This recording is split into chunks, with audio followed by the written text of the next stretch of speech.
নমস্কার বন্ধুরা, কি সবাই গরমে হাঁসফাঁস করছেন? আমারও একই অবস্থা। আমিও সামার লাভার একদমই নই।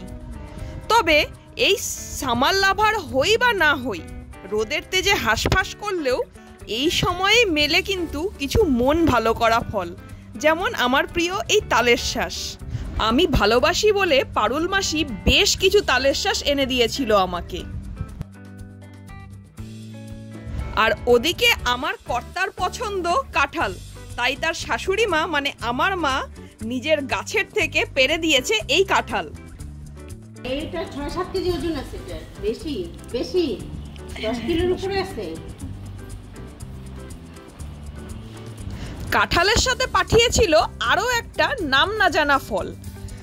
সবাই মিলে খেয়ে দেখলাম, বেশ অন্যরকম। কি নাম বলুন তো এই ফলটার? গাব। আর গরমকালের শো স্টপার তো আছেই, আমাদের ফলের রাজা আম। তা দোকান থেকেই কেনা হোক কিংবা বাড়ির গাছের হোক, সব রকম ভাবে চলবে। এইসব মৌসুমি ফলই তো গ্রীষ্মের সবচেয়ে বড় উপহার।